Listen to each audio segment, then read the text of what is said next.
Buenas tardes.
Hola, hola, hola, Ahora, hola. Buenas. Ahora sí. Hola, hola, Ahora, ¿no? hola, hola. Sí, ahora sí.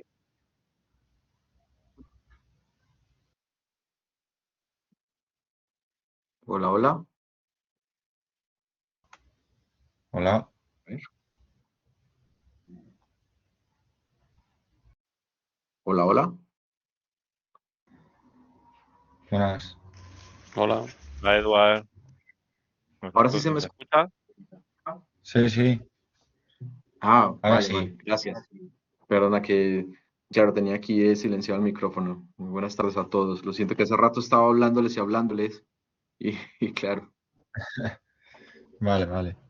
Ya sí. Bueno, les estaba diciendo, chicos, disculpad allí lo del micrófono. Les estaba diciendo que vamos a abrir por favor la máquina virtual, que vamos a ir ejecutando algo mientras vemos un poco más de teoría que hoy tenemos que ver también. Entonces vamos abriendo la máquina virtual en el VMware.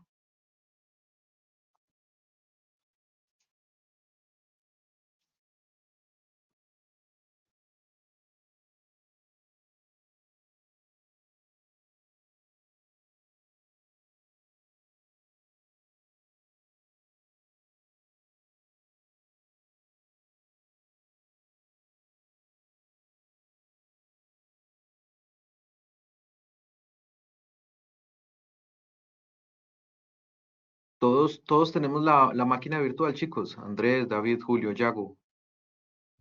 Sí. Perfecto. Yo lo estoy instalando ahora, pero porque estoy con el portátil, que estoy fuera de Mm, casa, pero vamos, que no os preocupéis, que tú sigue con vale. ¿Cuál la es clase, que yo mientras... el archivo que es?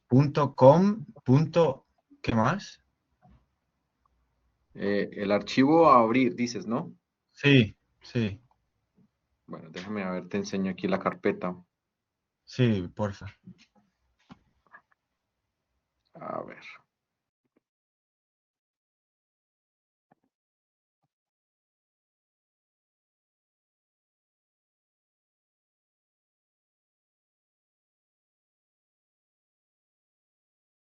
Pues debería ser en un principio .vmx. Has abierto la carpeta My Debian modo terminal, ¿no? Sí. Em- em- Ah, vale, Vale, joder, ya la veo. Sí, sí, estaba aquí.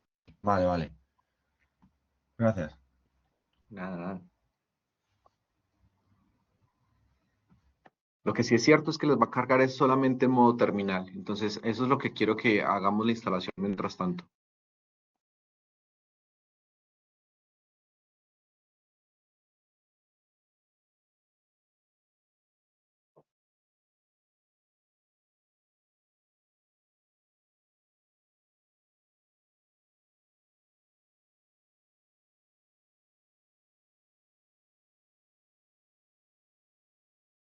Pues efectivamente, al ejecutar el VMware, al abrir la máquina virtual, lo que nos va a abrir es una terminal de comandos nada más. No vamos a tener un modo gráfico, al menos esta imagen por ahora.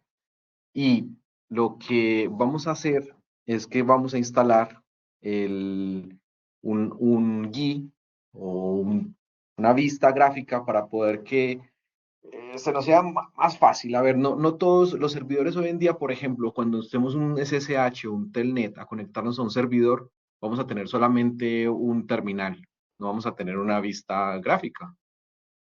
Pero para este caso me parece que va a ser mucho más cómodo y mientras nos adaptamos a la terminal.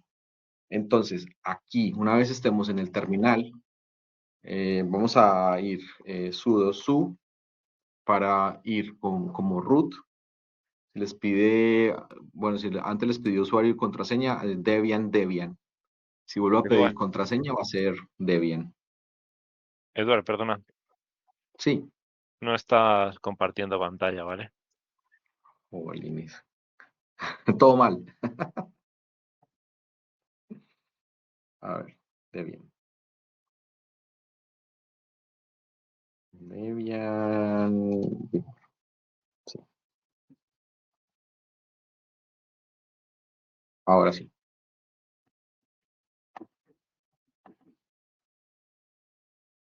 Entonces, este es el escritorio, el modo gráfico que tenemos. Como les decía, vamos a ir, a ir en modo root, que se hace con el comando sudo su.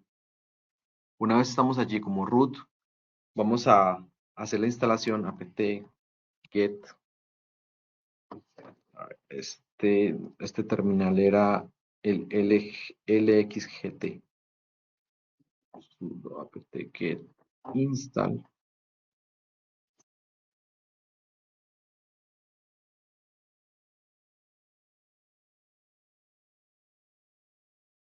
LXGT.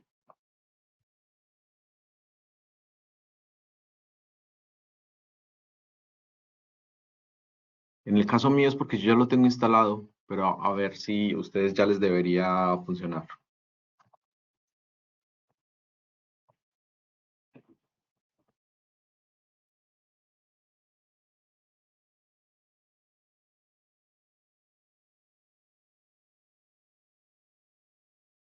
¿Funcionó? A ver, has puesto apt get install. Buah, que lo veo. LXGT. LX, me lo voy a ir apuntando porque yo lo veo muy pequeñito, ¿vale? En este caso. No te preocupes. A ver, vamos a ampliar la pantalla. No, que a lo mejor soy yo que tengo la pantalla pequeña del portátil, no sé. A mí me ha ido, creo. apt Está haciendo cosas, ¿no? Está instalando. Sí. Ah, no, me dice unable to locate el XGT este, que no lo encuentra, vamos. El paquete, ¿no? A ver. Hmm.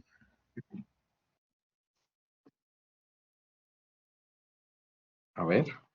Lo miro aquí el paquete, que este es el nombre del paquete.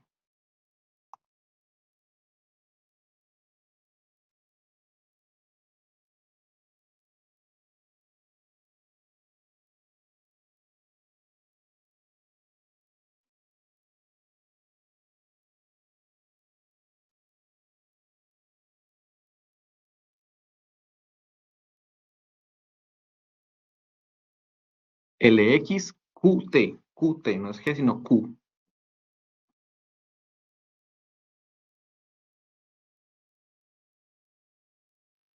Vale, sí, sí, ahora sí me ha hecho cosas. Vale, perfecto. Pues bien, dejamos eso instalando mientras tanto. LXQT. QT, sí, queso, QT. Vale. Tarragona.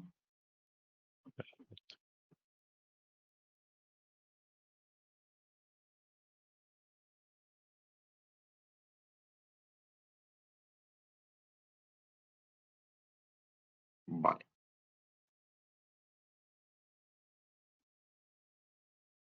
Pues muy bien, chicos. Resulta que vamos a iniciar a ver el Ethernet, que la semana pasada en la clase anterior vimos una introducción muy pequeña.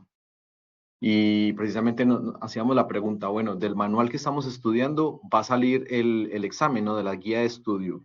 De ahí va a salir el examen, pero sin embargo, hay unos temas que también tienen que verse porque es importante que ustedes sepan que existe, como son los protocolos anteriores al Ethernet. Hoy en día, todo lo que es la capa de enlace de datos, si nos ubicamos nuevamente en la capa en el modelo OSI que hemos estado hablando y estudiando, pues la capa 1, la física, la capa 2, el enlace de datos, y la capa 3, la red IP, la capa de red o la red IP.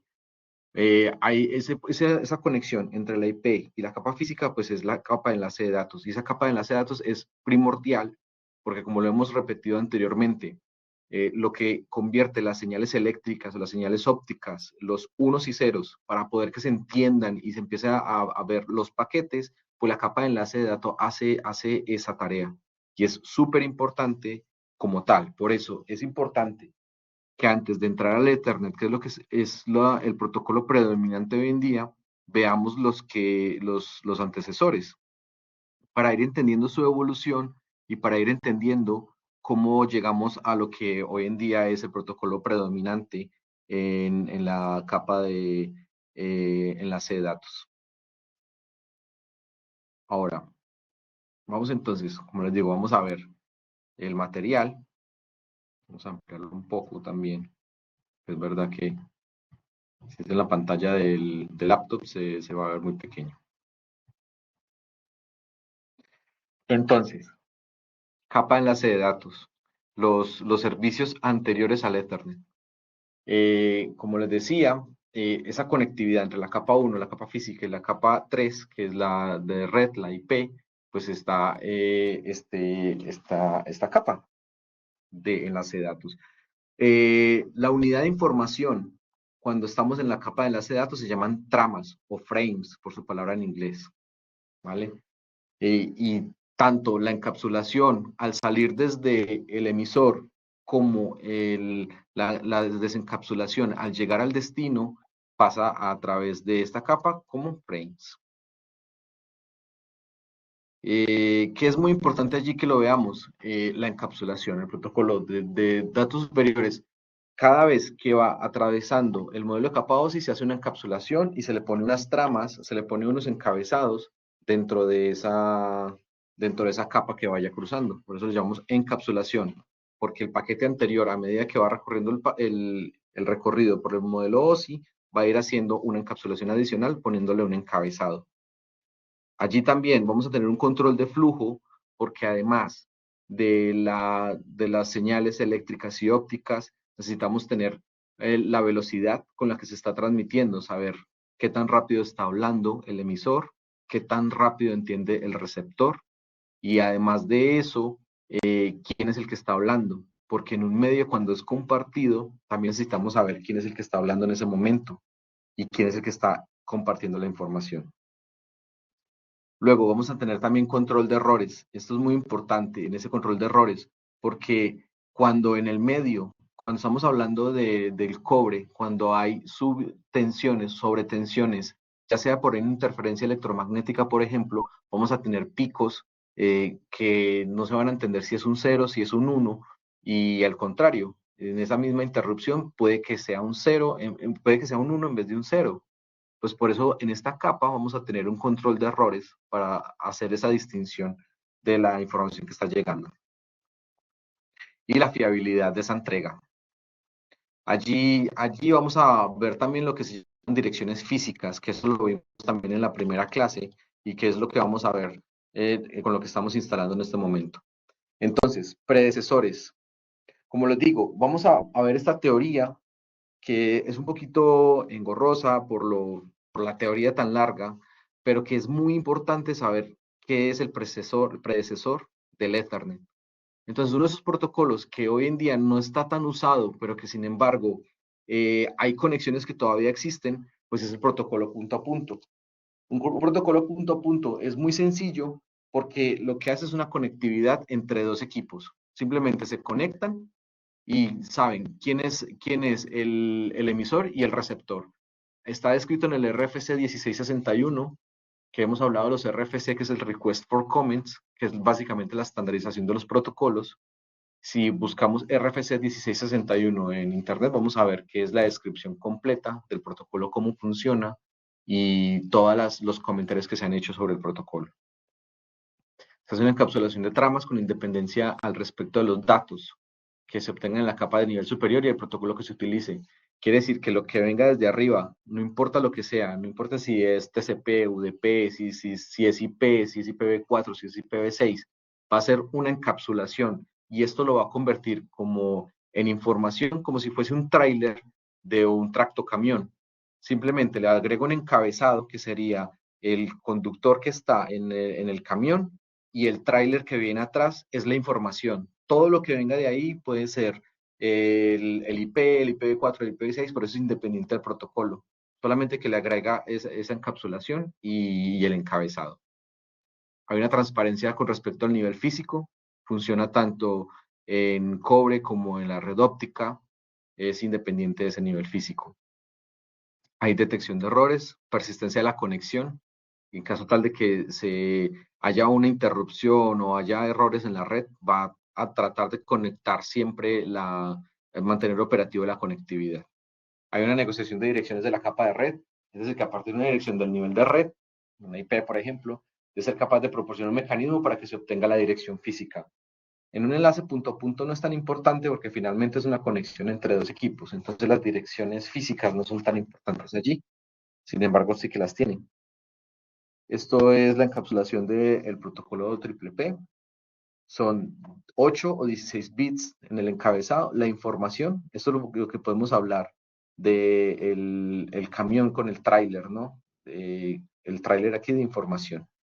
Y ese padding que podemos hablarlo también es para hacer ese control de errores. Más adelante lo veremos más a detalle. Ese es el protocolo, uno de los protocolos. Ahora, hay una evolución de esto que se llama High Level Data Link Control, el HDLC. Este protocolo va tomando forma para pasar de una conexión punto a punto a conexiones que pueden ser también multipunto. Es decir, va a haber varios emisores en un receptor. Entonces, varios puntos conectados al mismo enlace. Sí. HDLC es uno de los protocolos de control de enlace más importantes, no solamente por su amplia utilización, sino porque ha servido como base para el desarrollo de otros protocolos. Este es la evolución de TPP, pero también el predecesor de Ethernet. Este protocolo, vamos a verlo, esta teoría aquí, que voy a tratar de pasarla muy rápido, pero que es importante para lo que hacemos del test de la unidad. Entonces, la encapsulación de los datos tiene tres tipos de tramas. Hay que depende el uso en el envío que se hace, ¿no? En la información que se envía. Entonces, hay unas tramas de tipo I que se usan para transportar datos de usuario junto con información del control relacionada con esos datos. Hay una supervisión, el tipo S, I de información, de information, S from supervisor o supervision. Se usan para transportar tramas de información de control, flujo de datos y control de errores. Información, control de errores. Y las U se usan para gestionar el enlace. Cuando se conecta, se desconecta, por ejemplo. Hay transparencia con respecto a los niveles de red y físico, de lo que habíamos hablado. Control de flujo y detección de errores. Hay unos roles definidos o nodos definidos dentro de una comunicación HDLC que hay una estación primaria, que es el que se encarga de de las tramas generadas, pero la estación primaria es como el que inicia la comunicación y se llaman órdenes de esas tramas que genera. Y una estación secundaria que es como la que está sujeta a esa conectividad que estableció inicialmente. Entonces funciona bajo el control de la estación primaria. Las tramas generadas por la estación secundaria se denominan respuestas. Y hay una estación combinada que hace los dos roles. Las dos configuraciones del enlace que ofrece HDLC son configuraciones no balanceadas, que es una estación primaria con N estaciones secundarias. Y hay una configuración balanceada que hay dos estaciones combinadas. Pueden cambiar de roles para cuando la información cambie de emisor a receptor. Luego, hay tres modos de operación. Modo de respuesta normal, un modo balanceado asíncrono y un modo de respuesta síncrono. En la respuesta normal se utiliza una configuración no balanceada. La estación primaria puede iniciar la transferencia hacia la secundaria, pero esta solo puede transmitir respuestas en base a las órdenes de la estación primaria. Como quien dice, solamente es una información que va a enviar emisor a receptor sin esperar la respuesta. Solamente que el primario es el que controla la transmisión. Hay modo balanceado asíncrono, que se utiliza para la configuración balanceada. Cualquiera de las dos estaciones combinadas puede iniciar la transmisión sin necesidad de recibir órdenes de la otra estación combinada. No hay un rol primario y secundario marcado, cualquiera de los dos lo puede iniciar, por eso es combinado. Y un modo de respuesta asíncrono, que es la configuración no balanceada. La estación secundaria puede iniciar la transmisión de datos sin la necesidad de una orden explícita por parte de la estación primaria. Sin embargo, la estación primaria sigue manteniendo su responsabilidad en cuanto al control del enlace. El secundario puede enviar información, pero el control, siempre la conexión en ese enlace, la va a tener la primaria. Vamos a tener una estructura de esta trama. Vamos a verla acá. Tiene un flag inicial para saber que el paquete que se está enviando es de este tipo, HDLC. Tiene una dirección para saber quién es el remitente. Tiene datos de control. La información que es el tráiler, básicamente, que hablamos del tractocamión, que puede consistir en 0 o muchos bits. Hay un FCS, que es el chequeo de errores, que hace una suma para saber si la trama que se envía tuvo cambios o no respecto al origen o hacia el destino. La sumatoria de toda esta trama tiene que ser este valor que está acá en FCS, perdón. Y el flag para terminar la comunicación. Es decir, esta misma secuencia de bits al principio y esta misma secuencia de bits al final es lo que marca la comunicación. No sé, chicos, si han visto bits, lo binario, el base 2, base 10, base 16. De todas maneras, vamos a hacer una explicación pequeña, ya que estamos hablando de bits. Vamos a hacer la explicación pequeña acá. Vamos a compartir aquí esta imagen también para tener en cuenta.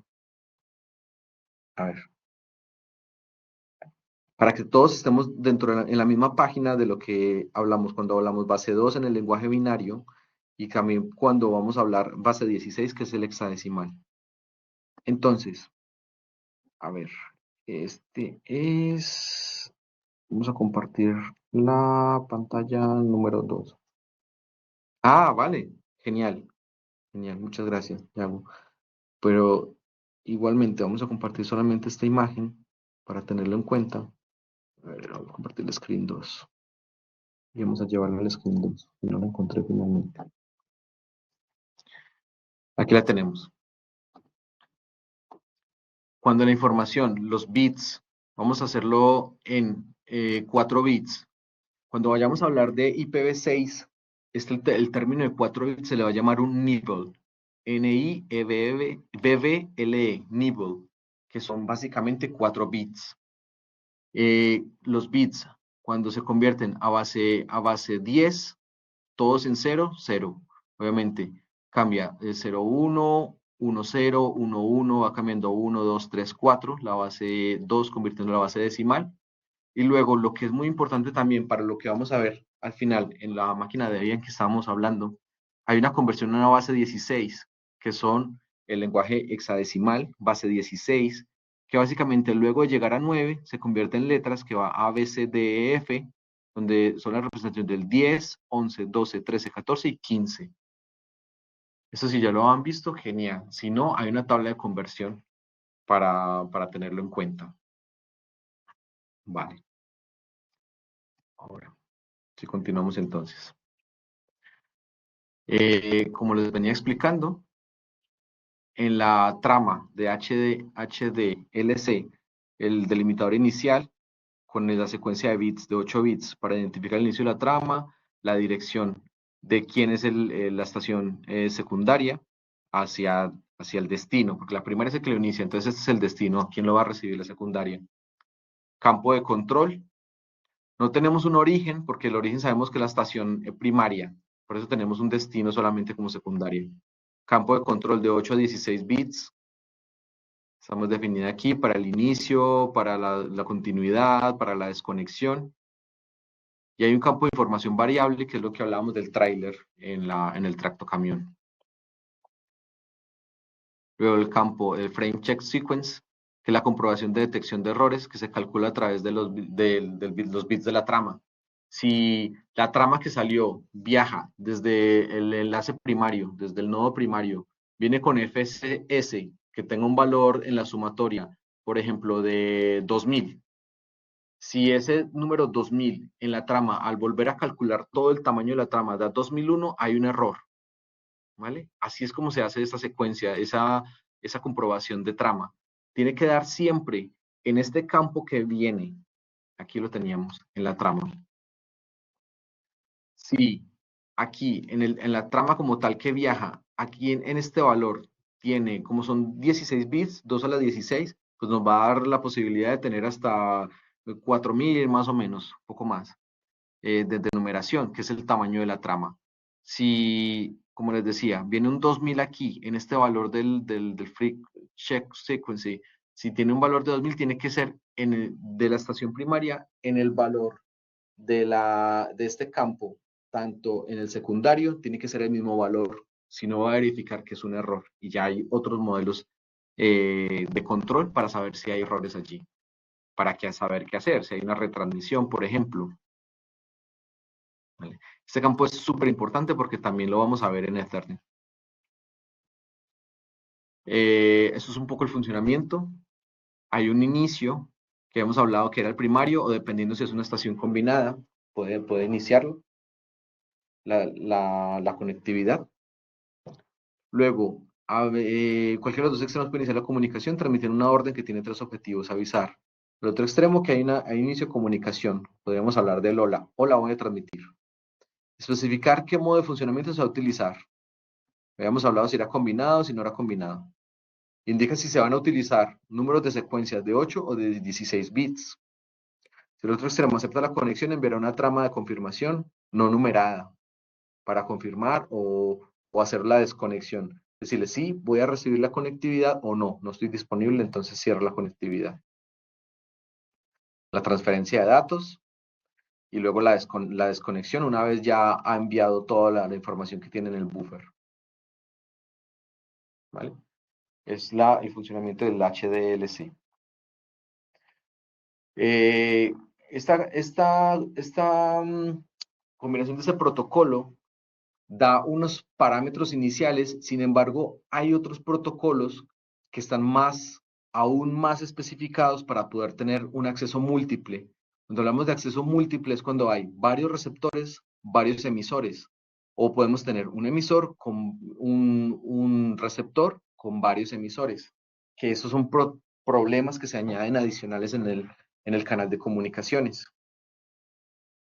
Entonces hay que saber quién es el que está hablando, porque si hay un solo receptor, si lo vamos a llevar nosotros hoy en día a una red inalámbrica, una red de acceso, nuestro router que es inalámbrico en casa, el router tiene que determinar quién es el que está hablando o a quién va a escuchar en el momento, porque hay un solo canal de comunicación, un solo receptor, y ese receptor es donde va a empezar a armar la trama que viene desde el otro extremo.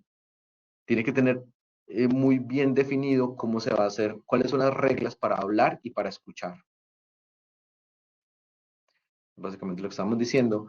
Ahora, dentro de esa comunicación hay un concepto muy importante que se llama colisión.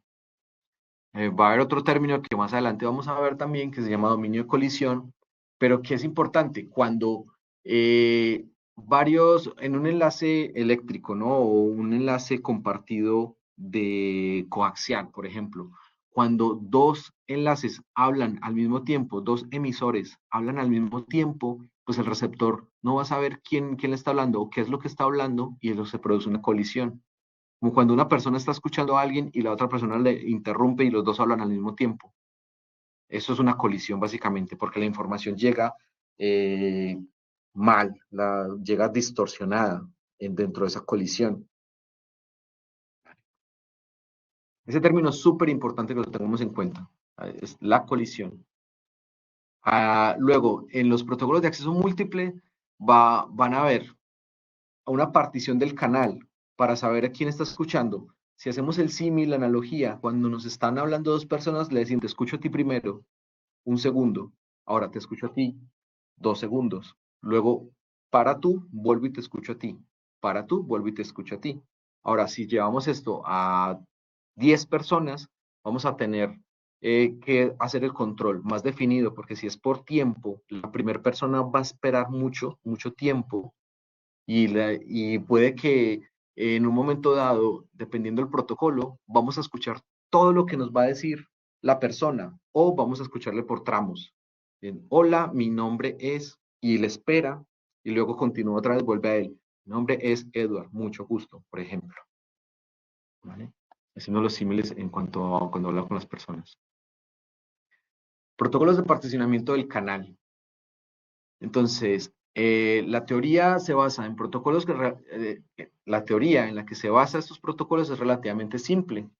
Como en el enlace hay conectados en equipos, cada uno de ellos tendrá asignada una porción de tiempo en la cual podrá volcar sus datos en el enlace. Eso es multiplexación de tiempo. Lo que hablábamos por segundos, se escucha, en este caso es milisegundos, porque estamos hablando en transmisión de información. Puede ser cíclico, puede ser aleatorio y lo vamos a ver dependiendo del protocolo.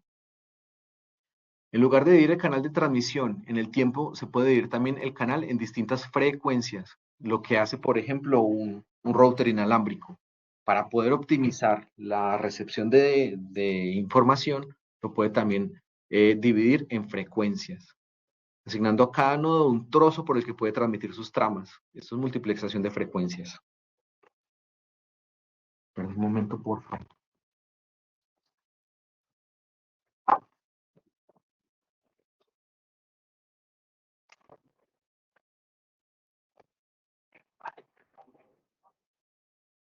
Muy bien. Estas soluciones son muy sencillas de implementar, cuentan con inconvenientes. En ambos casos, la capacidad de transmisión del enlace se ve limitada por la repartición entre los nodos del espacio de transmisión, aunque es el caso en que no solo haya un nodo que quiera transmitir. En el caso de la multiplexación en el tiempo, además sea el caso que un nodo quiera transmitir, debe esperar que le vuelva a tocar el turno, lo que explicábamos ahorita a la persona. Entonces, si 10 personas hablan, volver a esperar el turno para seguir hablando.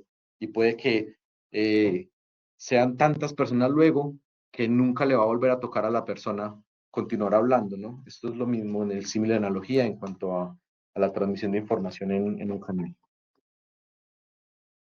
Protocolos de acceso aleatorio.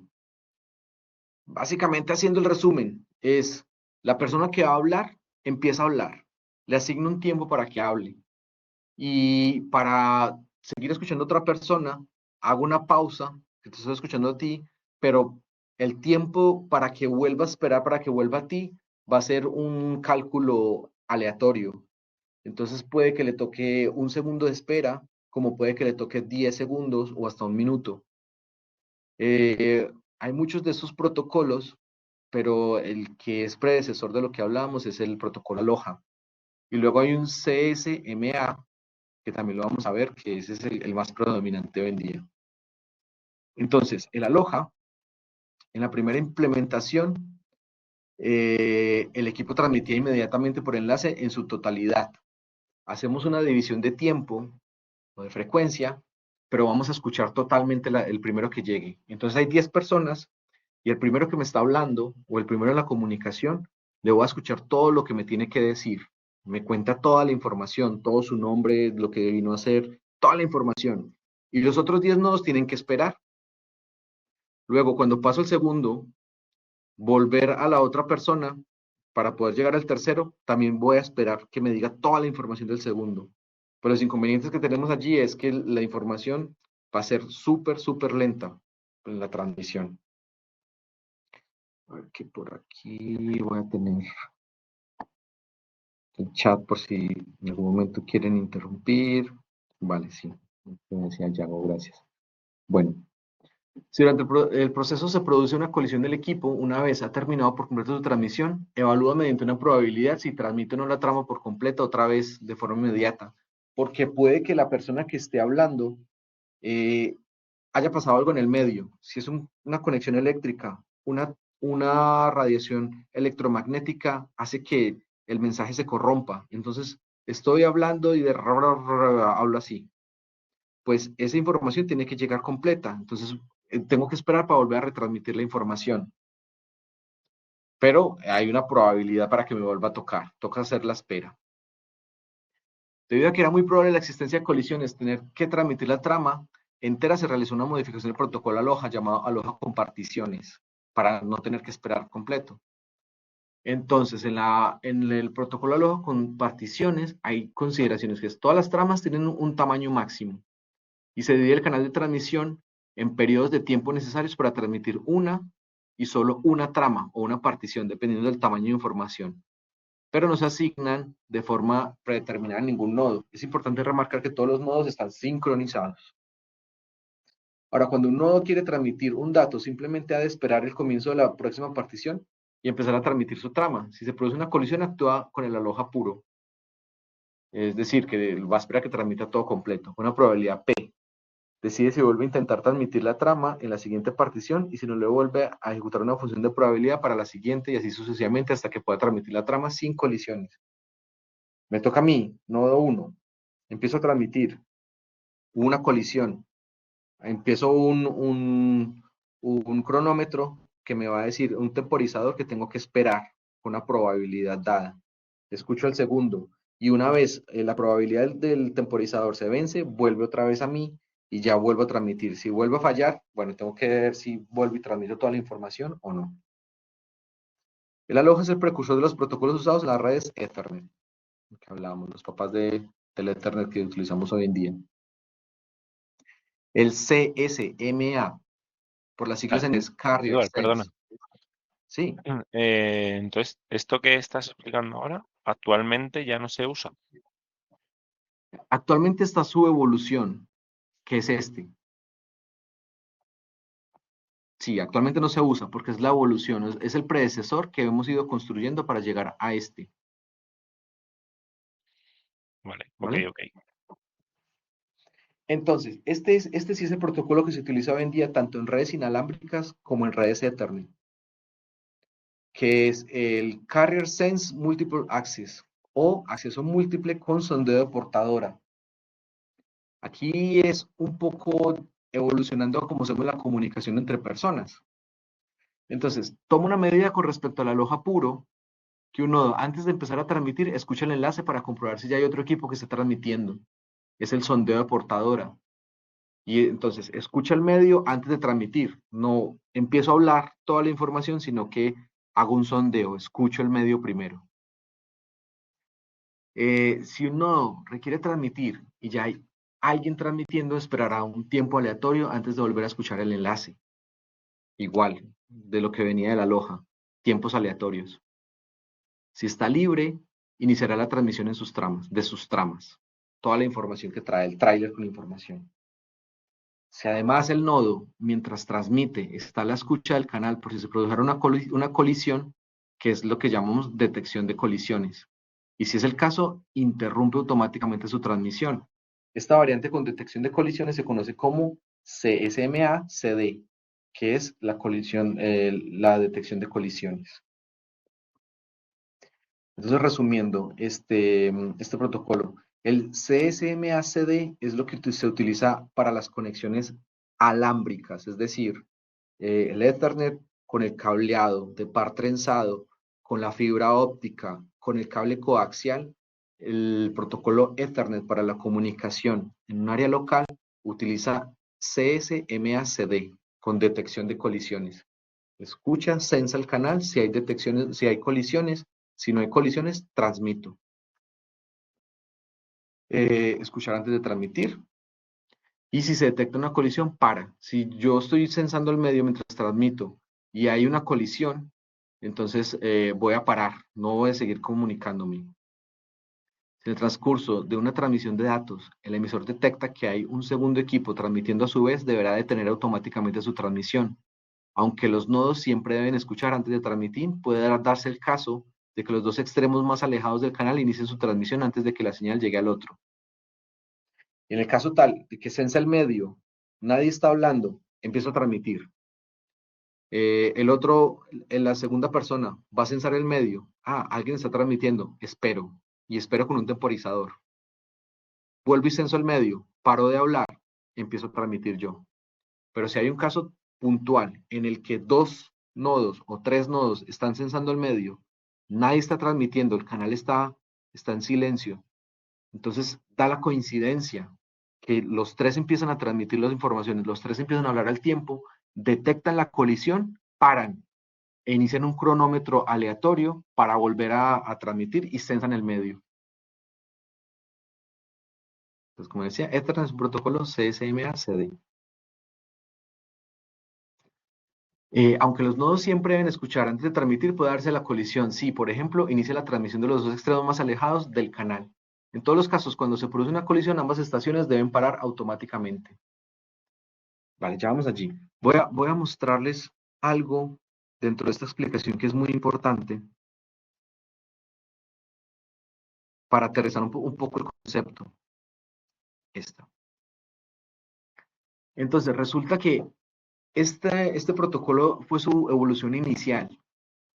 Y en su evolución inicial teníamos un canal tal que es este cable, ¿no? En este cable de allí hacíamos derivaciones en donde hacíamos la conectividad de los equipos. Entonces todos los equipos se conectaban al mismo canal, compartían el medio. En este caso estos usuarios pues son los computadores. A ver si tengo por aquí, ¿quién más puede hablar? Bueno, vamos a dejarlo con proyectores, impresoras, firewall, Ethernet. Bueno, tengo computadores acá. Aquí seguro que lo tengo, pero para esta explicación me sirve. Entonces, como todos los usuarios o los computadores compartían el medio, era importante. Claro, va a haber un equipo aquí, al otro extremo. Puede ser un servidor, por ejemplo. Y el servidor va a escucharlos a todos. Entonces, el final del cable o de la comunicación, que en las topologías que también vimos en la clase anterior, en una topología de bus, que eran las topologías anteriores que siempre se usaban, y por eso la evolución de estos protocolos, es en este medio compartido, este usuario, por ejemplo, va a sensar el medio, sensa el medio, nadie está hablando, o vamos a hacerlo mejor el ejemplo con este. Como en este momento nadie está hablando, a ver si puedo, esto tiene, puedo, a ver, controles de vista, si puedo, no lo tengo por aquí, no, pero es en la pizarra. Bueno, pues como es un medio compartido, todos están escuchando en el mismo momento, es como el aire cuando estamos hablando aquí. Él va a escuchar, sensa el medio, nadie está hablando, inicio la transmisión de información. Cuando inicia la transmisión de información es como está hablando en este tubo o en este bus. Este está escuchando, este está escuchando, y sensa el medio y sabe que hay información allí, que está llegando y que se está transmitiendo a través de todo el medio. Y a pesar de que este sea el destino, todos le están escuchando, por eso logran escuchar el medio o sensar el medio. Una vez este ya deja de hablar, todos están sensando, también tengo información que decir, senso el medio nuevamente, ya dejo de hablar, transmito, empiezo a hablar. Y todos los que están sensando el medio saben que este está hablando, pues paro. Lo más importante aquí de este dibujo es que sepamos que la evolución inicial del Ethernet es porque compartían un bus de datos y todos escuchaban la información al mismo tiempo. O lo que es análogo a lo que estamos hablando, esto es un dominio de colisión. ¿Por qué es un dominio de colisión? Porque cuando uno habla y otro también al mismo tiempo, hay una colisión en el medio y se corrompe la información que está acá y ya no sirve. Eso es una colisión. Un bus de datos, colisión de la información, dominio de colisión. Luego, la variante que es el collision avoidance. Pues resulta que el collision avoidance lo que hace, esa variante, para que lo veamos aquí antes de ir a la teoría, pues hay la comunicación con telefonía celular, ¿no? Por ejemplo. Y estos celulares obviamente tienen una estación que les está escuchando, que puede ser el access point, el punto de acceso inalámbrico. Como los móviles sensan el aire, al censar el aire es muy difícil de que vayamos a saber cuándo hay colisión y cuándo no hay colisión. Por eso no se utiliza la detección de colisión, porque él está escuchando el medio, que es el... Pues hay otro protocolo, vamos a verlo aquí nuevamente. Una variante del protocolo CSMA, que es el que se utiliza hoy en día en la transmisión inalámbrica, que es la colisión de el avoidance collision, que es evitar colisiones. Entonces se utiliza básicamente,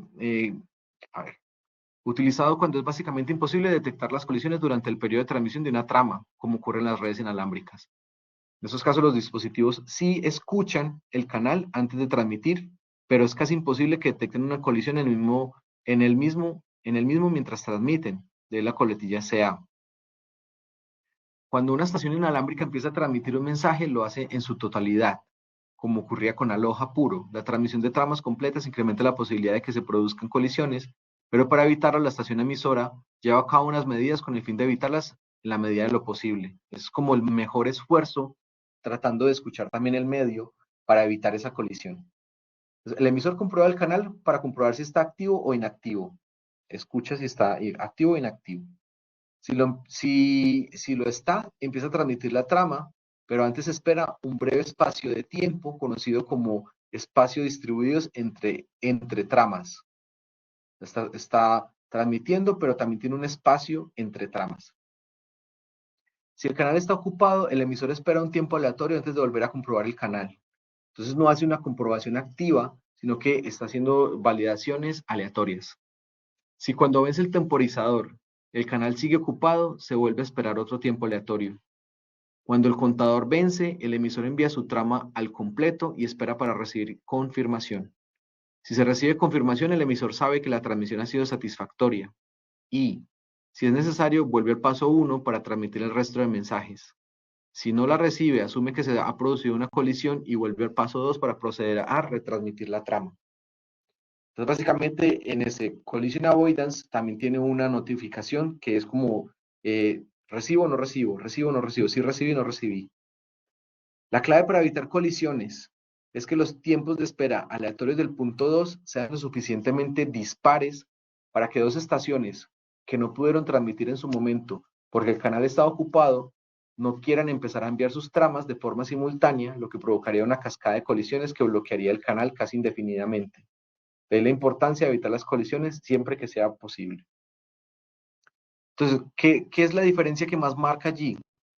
En un bus de datos, como lo estábamos viendo, tiene una longitud definida donde es más fácil censar el medio. Se censa el medio antes de transmitir. Aquí estamos censándolo, pero puede que los tiempos que tengamos de transmisión sean mucho más diferentes porque el medio tenga más potencia, tenga menos potencia, tengo aquí interferencia de otra red inalámbrica, tengo una pared, por ejemplo, aquí, y aquí no tengo la pared. Pues cuando estamos censando ese medio, va a ser el mejor esfuerzo, el máximo esfuerzo de transmisión una vez el canal esté abierto.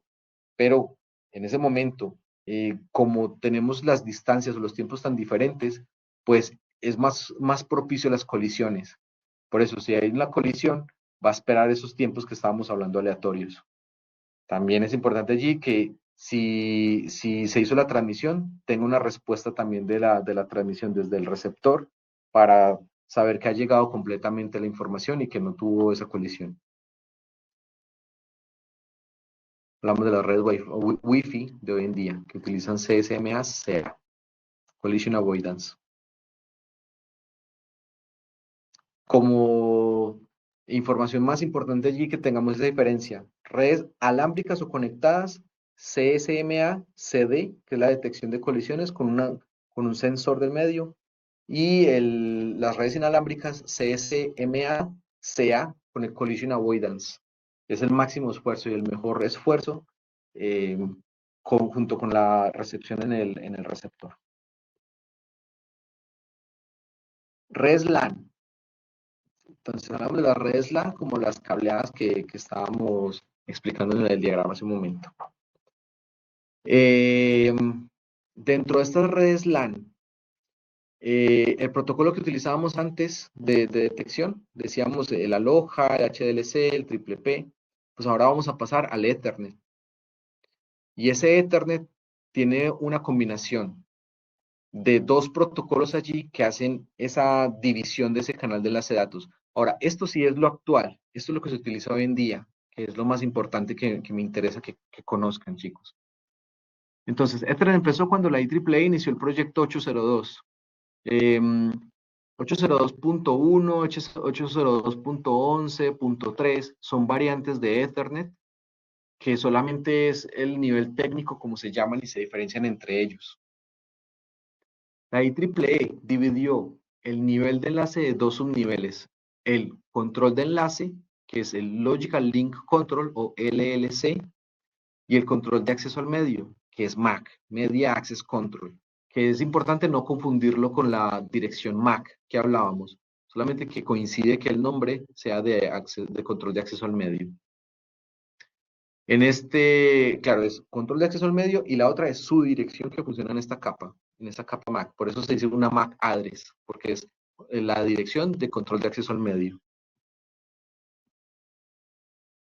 Vamos a estudiar con profundidad el MAC, porque el protocolo de nivel de red IP no utiliza el LLC.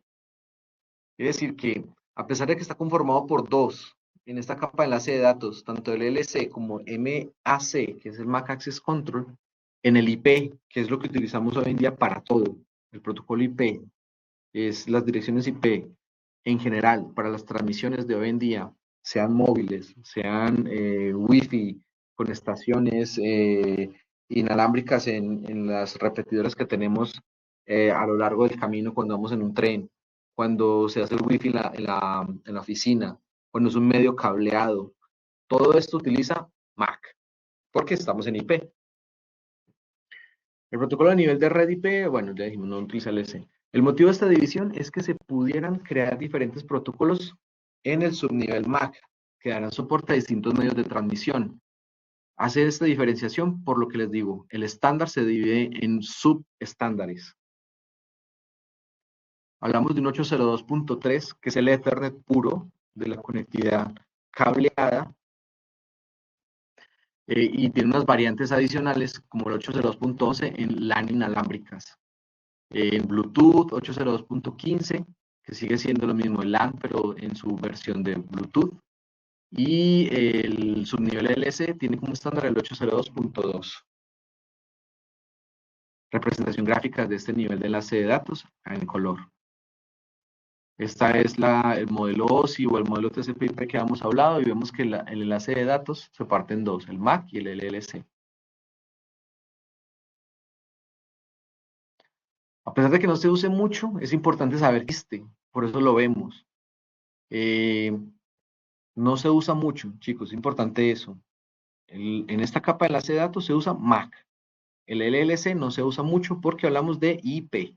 Solamente que el LLC es una capa superior que permite la adaptación de protocolos como el Bluetooth, bueno, en redes inalámbricas que se expanden en este 802.3. Es la adaptación, 802, perdón, en el 802. El nivel de control de enlace lógico LLC es el encargado de asegurar que la transmisión entre origen y destino se realice correctamente, además de poder ser utilizado por distintos métodos de acceso al medio. El objetivo del LLC es abstraer el nivel de red del subnivel MAC, que sí está más relacionado con el medio de transmisión físico que se vaya a utilizar. El estándar no está definido, es el 802.2, el LLC es 802.2, son sinónimos, que describe los servicios que ofrece a las capas del nivel de red y los que demanda del subnivel MAC. Hay tres formas de ese servicio. Hay un servicio no orientado a conexión sin confirmación, es que se intercambian mensajes sin establecer una conexión en este subnivel. Los datos se pueden transferir punto a punto, multicast o broadcast, y no hay confirmación de los receptores de datos. Cuando hablamos punto a punto, hay un receptor y hay un emisor, una conectividad punto a punto. En una conectividad multicast, vamos a compartirlo aquí para que este término también quede muy bien definido. Aquí vamos a compartirla.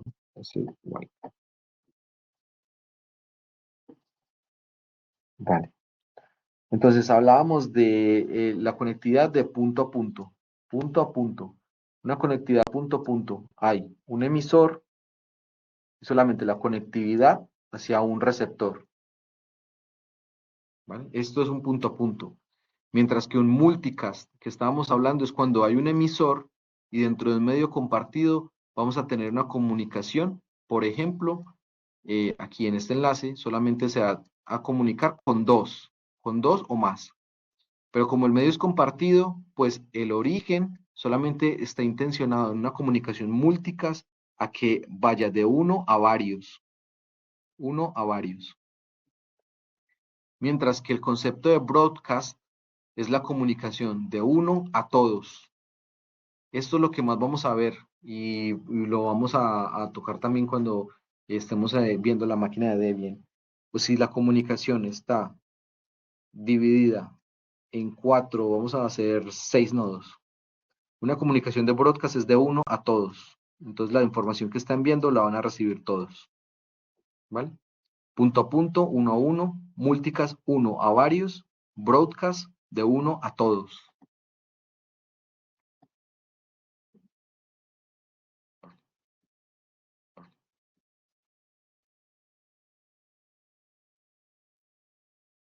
Muy bien. Servicio orientado a conexión. Las entidades LLC pueden establecer de manera ordenada las conexiones, así como las reglas de su uso y la finalización de las mismas, cuando se orienta a conexión. Y no orientado a conexión con confirmación, las entidades no establecen la conexión, pero sí hay confirmación de la recepción de los datos. De este modo solo se puede utilizar en transparencias punto a punto. Muy bien. La estructura de una trama LLC, básicamente lo que hemos hablado, la encapsulación. Con esa encapsulación tenemos un encabezado propio del protocolo, que es el camión, y la información, que es el tráiler que lleva. Esa es la cabecera del protocolo LLC. Nos llega un mensaje del nivel superior para el LLC, el protocolo toma el paquete, le añade su cabecera, el camión que hablamos, y con los campos de control según sean las necesidades y lo transmite por completo al subnivel MAC. Entonces, el nivel de red, LLC, encabezado, paquete, MAC. Muy bien, ahora el subnivel MAC. El subnivel MAC controla la operación de los métodos de acceso, toma los datos del nivel superior, los encapsula en tramas y las pasa al nivel físico. El mismo proceso que estaba haciendo arriba el LLC, ahora el MAC hace lo mismo.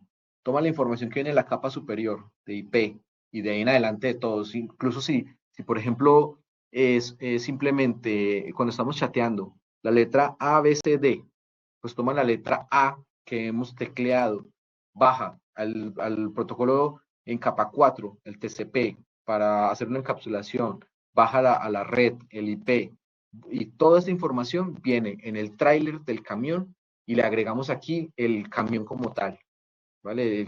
El conductor, las ruedas, lo que tira de allí, ese es el encabezado. Es importante que el alumno no se lleve a error cuando se habla de dirección MAC, lo que hablamos ahorita, la diferencia entre MAC y la dirección MAC. Se va a estudiar los diferentes elementos que componen este nivel para Ethernet, el 802.3. El formato de las tramas MAC tiene 8 campos que son, tenemos un preámbulo de 7 octetos que siempre es el que dice si es una trama MAC o no, y es la sincronización entre emisor y receptor.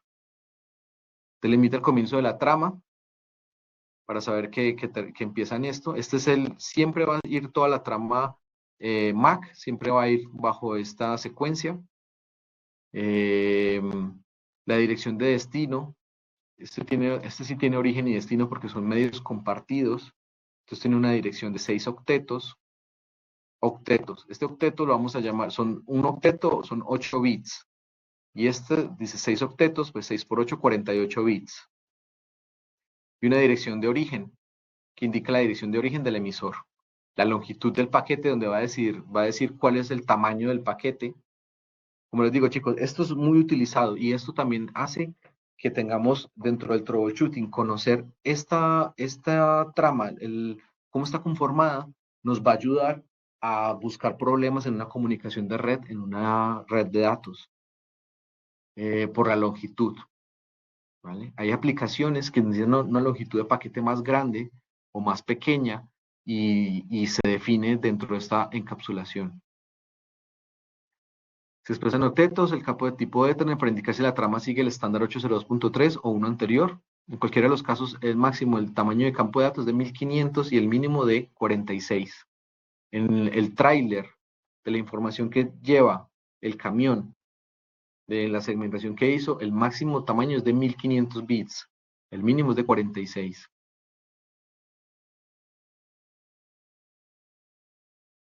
Datos. Datos proporcionados para el nivel superior. Perdón, chicos, una aclaración. 1500 es contando también los encabezados. Quiere decir que tiene que tener en cuenta los 6 octetos de acá, el origen, el destino. Dentro de esos 1500, el máximo tamaño de la trama tiene que incluir toda esta información. ¿Vale? Quiere decir que queda como en 1496 más o menos es el resto de información para el tráiler de lo que hablábamos. Datos. Son los proporcionados por el LLC. Si se utiliza, si no se utiliza, es lo que viene hacia arriba, el IP, el TCP, los campos hacia arriba. Un relleno de octetos añadidos si el campo de datos no llega al mínimo exigido por el estándar. Hace un relleno si, por ejemplo, dice que el mínimo son 46. Si no tiene los 46 bits, va a hacer un relleno y va a poner cualquier información allí como relleno. Y sabe si tiene o no tiene relleno por este campo. Secuencia de comprobación de trama, el FCS que hemos hablado, el Frequency Check Sequence, para saber si el tamaño de la trama en este cálculo tuvo errores o no tuvo errores. Aquí está la definición de la estructura, el preámbulo, el origen, destino, la longitud, los datos, el relleno y la comprobación de errores. Especificaciones del medio físico. Cada medio físico tiene una especificación definida por el IEEE. El 100 base T, el 100 base F. Base T cuando hablamos de conexiones en par trenzado, no apantallado como medio físico para la transmisión de tramas y permite una distancia máxima de 100 metros entre los extremos más alejados del enlace. 100 base T es par trenzado y una distancia máxima de 100 metros antes de que se atenúe. Es el cable par trenzado. 100 base F utiliza fibra óptica como medio físico y permite distancias máximas con una transmisión de 500 metros para el 100 base F. Esto no tiene nada que ver con el 1000, con el 10000, que también utiliza otras limitantes o variantes. Direccionamiento. Como se ve en la trama Ethernet, utiliza direcciones de 6 octetos de 48 bits para identificar las direcciones MAC y se representa por 2 elementos en notación hexadecimal separados por 2 puntos. Hay un caso especial de dirección MAC que es todos los bits a 1, que es la dirección de broadcast, hay una comunicación de 1 a todos. Ejemplo, una dirección MAC normal y la dirección de multicast. Entonces, bueno, broadcast en realidad es una variante específica del multicast. Por eso dice una dirección multicast. Cuando decimos de 1 a varios, pues esos varios pueden ser todos. pero a ese se le llama broadcast. Por eso el broadcast es una variante de multicast. Este es un ejemplo. Este 21 está en lenguaje hexadecimal que habíamos hablado. Aquí dentro de este hay 4 bits para representar este 2. 1, 2, 3, 4, 5, 6, 7, 8, 9, 10, 11, 12. 12 por 4 bits son 48. 48 bits representados en lenguaje hexadecimal. Si se va a llevar, bueno, lo que habíamos hablado ahorita, también hay otra cosa importante. Es, a ver, lo tengo por aquí, lo tengo por aquí. Este.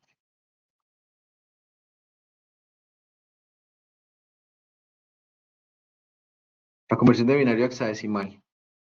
Hemos dicho que eran 4 bits, pues si hacemos, bueno, la conversión a decimal primero, pero si lo hacemos, hablamos las direcciones MAC, las direcciones físicas, las direcciones MAC van en lenguaje hexadecimal. Por eso, cada dígito del hexadecimal lo estamos hablando que son 4 bits. Si ponemos 1, 0, 0, 1, haciendo la conversión, bueno, esto es jugar un poco con ellos. El máximo que se va a tener son todos los bits. En 1, que es una F. En base hexadecimal, esto es un 15. Entonces, básicamente jugar con eso, con esa calculadora. Para saber de dónde viene esto, ¿no? Por eso es que son bits y se representan de esta manera. Al igual que todos los protocolos de nivel de enlace, la dirección Ethernet solo tiene razón de ser en un área local. Solo en un área local. Esto es muy importante, chicos. La dirección MAC tiene validez en un área local. Por eso cuando hay una transmisión por internet, la MAC de mi equipo, nunca la vamos a ver en internet, porque no tiene validez. Nadie va a hacer transmisión de acuerdo a una MAC. Solamente tiene validez dentro de un área local. Una transmisión de un área, de una red de área local. Hablar de utilizar direcciones MAC para comunicación entre distintas redes es erróneo.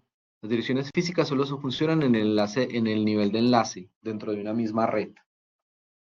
Quiere decir que una comunicación entre equipos no es suficiente solamente con la MAC. Toda tarjeta que implemente el subnivel MAC debe tener una dirección MAC y solo una, asignada para que el resto de dispositivos del nivel de enlace puedan comunicarse con el equipo. Tradicionalmente, los 3 primeros octetos de la dirección MAC se han reservado para identificar al fabricante de la tarjeta de red, mientras que los 3 octetos últimos se usan para identificar cada tarjeta del fabricante. Entonces, los 3 primeros octetos de la dirección MAC, es decir, los primeros 24 bits, siempre van a decir el fabricante. Puede ser Intel, el fabricante de la tarjeta de red, diferentes fabricantes, un Juniper, un Cisco. Vamos a poder identificarlos porque esos primeros 24 bits tienen una validez única a un fabricante. Y el resto es para diferenciarlos dentro del fabricante. Identifica dispositivos diferentes dentro de ese fabricante. La tarjeta máquina, una tarjeta de red, puede obtener a través del centro de redes y recursos compartidos en Windows 7 y de la consola Linux. Eso es lo que vamos a hacer ahorita. Dispositivo Bluetooth. Cuando el subnivel MAC recibe los datos, ya sea directamente el nivel de red o el subnivel LLC, toma el paquete, le añade una cabecera y una cola antes de transmitirlo por el medio físico. Gráficamente es esto. Todo el resumen de lo que hemos estado hablando. Desde el nivel de red viene un paquete, que ese paquete lo toma el LLC, le pone, este paquetito se convierte en el tráiler del tractocamión. Este sería el camión, que son los encabezados, y una vez baja el LLC a la capa MAC, vuelve y convierte este paquete y toma el LLC y el paquete y se convierte en el tráiler. Este ya es el nuevo tráiler. Mientras que la MAC, en tanto el inicio como el final, pues es lo que hace el camión que va a tirar de este tráiler. Y ya de aquí de MAC baja al nivel físico. Y lo contrario, chicos, también es importante que, así como hay un proceso de encapsulación, un proceso de desencapsulación. Cuando la información llega al destino, llega desde el nivel físico, llega acá al tráiler, lee el encabezado. Para subir de capa, retira este encabezado, retira el camión y el tráiler ya sube a la capa superior. En el LC vuelve y quita este encabezado y el paquete vuelve y sube a la capa de red. Y va a ser el mismo proceso en toda la capa hasta llegar a la capa de aplicación. Vale. Ya vamos a terminar. Evolución de Ethernet. Las primeras redes LAN se cablearon usando cable coaxial grueso y conexiones vampiro para conectar a los nodos a la red, que pronto cambiaron a coaxial fino y conexiones BNC para la conexión. Esto podemos ver el ejemplo, si alguna vez han hecho la conectividad con un cable a la televisión, con un cable coaxial, hacen eso se le llama me va la palabra. Podemos utilizar unos conectores que son como una T para hacer aleaciones. Bueno, la palabra se me va en este momento, disculpad. Es simplemente del mismo cable lo conectamos con una T y salen dos conexiones de allí. Pues esa conexión otra vez vuelve y tiene otra T de conectividad en cable coaxial y salen otras dos conexiones. Y así sucesivamente. Esto se vuelve como un ramal en un árbol, donde finalmente se utiliza el medio y al hacer estas variaciones en la conectividad, pues todos comparten el medio. Así era que se utilizaba anteriormente el Ethernet. Los primeros problemas a los que se enfrentó Ethernet fueron dos, relacionados entre sí. El primero, la longitud máxima de la red. Siempre en un medio con conectividad física hay un desgaste, ya sea porque la señal eléctrica pierde potencia, porque necesita regeneración, o la óptica, que va al mismo concepto. Tiene una distancia específica y tiene también una dilatación de la señal. El primero, la longitud máxima de la red, bueno, según el medio físico que se utilizara. Lo que provoca el segundo problema, al necesitar cada vez redes más grandes, también aumentaba la posibilidad de colisiones en la transmisión de las tramas. Lo que decíamos, la escalabilidad está muy limitada. Si el medio tiene muchos más equipos que se unen, hay más probabilidades de colisiones, porque más gente va a estar hablando o más equipos van a estar transmitiendo, en la analogía que hacíamos. Esta tabla muestra un resumen del medio de transmisión a modo de ejemplo de los problemas que enfrentaba Ethernet al principio. La longitud máxima de cada segmento de red y los equipos que se pueden conectar en cada segmento de las primeras redes de Ethernet. Tenemos un cable coaxial grueso, máximo de 500 metros. Número de nodos máximos por segmento eran 100, hasta 100 nodos, para poder que el protocolo que censaba el medio pudiese funcionar y que todos escucharan y tuvieran la oportunidad de transmitir.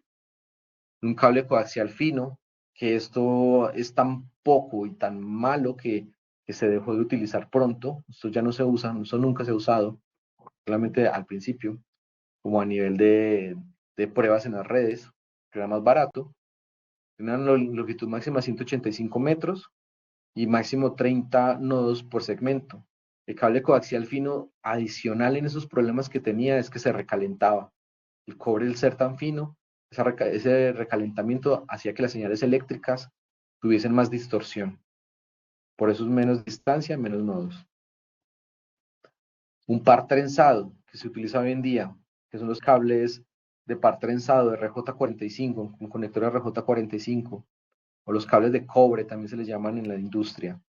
Son una distancia máxima de 100 metros y tenía unas derivaciones de máximo 1024 equipos. Y la fibra óptica hasta 2 kilómetros, depende de la tecnología y los receptores, los transmisores pueden dar hasta 2000 metros, 2 kilómetros, 1024 equipos. Esto les digo aquí, estos son distancias en medios compartidos, cuando no tenemos dispositivos intermedios de red entre emisor y receptor. Toda esta tabla que tenemos acá pierde relevancia cuando hoy en día tenemos equipos como los puentes, como los switches, que cada switch convierte cada uno de los puertos en un dominio de colisión o, por decirlo también, en un dominio de broadcast.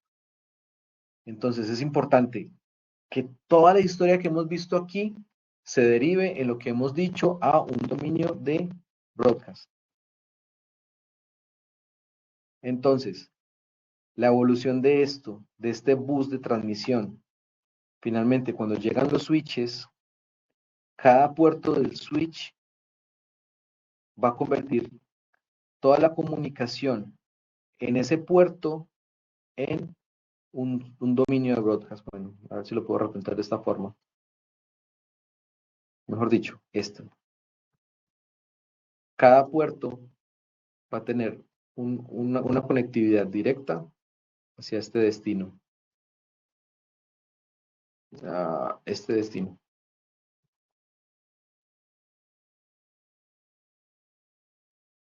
Cada usuario va a tener un dominio de broadcast.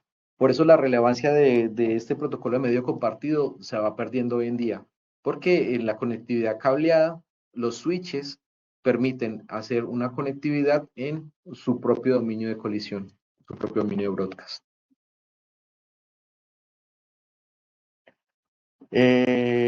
Claro, aquí es lo que les estaba diciendo, me estaba adelantando. Para solucionarlo se introdujo un nuevo dispositivo de red, los puentes, que se verán en cursos posteriores detalladamente, que permitían segmentar la red en varios fragmentos, cada uno de los cuales en un dominio de colisión diferente. Eso favorece que las estaciones puedan transmitir simultáneamente porque cada segmento opera de forma independiente.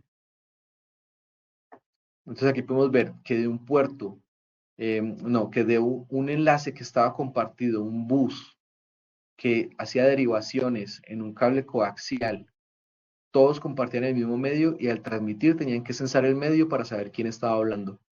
Pues la mejora grande fue que al conectarse un puente, pues este puente separa la mitad de la red y son menos equipos que tienen que compartir medio.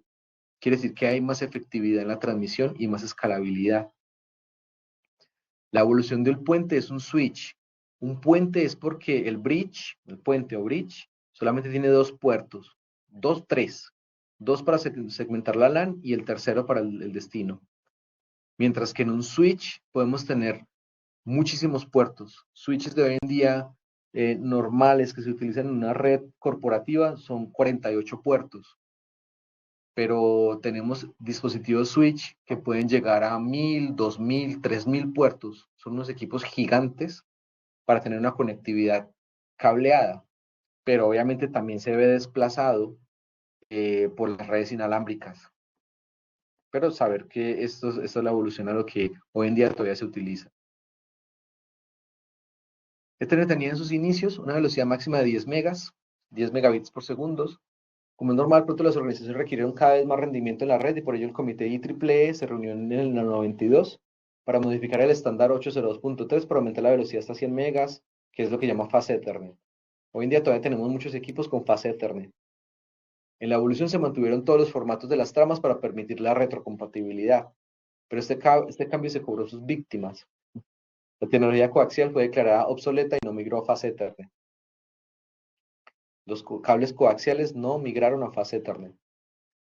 Es importante tener en cuenta eso, la velocidad 100 megabits por segundo no llega en un cable coaxial. Todavía no se había sentado la tecnología fase Ethernet cuando el IEEE empezó a trabajar en una nueva versión aún más rápida para llegar a 1000 megabits por segundo o el Giga Ethernet.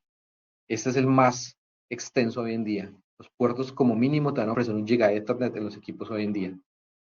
Siendo aprobado definitivamente en el 98, y Gigabit Ethernet también mantuvo los formatos de trama y todas las demás características. De todo lo que estamos hablando de Ethernet, de cómo sensa el medio, de cómo tiene un dominio de colisión, de cómo utiliza el protocolo temporizadores para transmitir o un sensor de colisiones, pues también se utiliza en Giga Ethernet.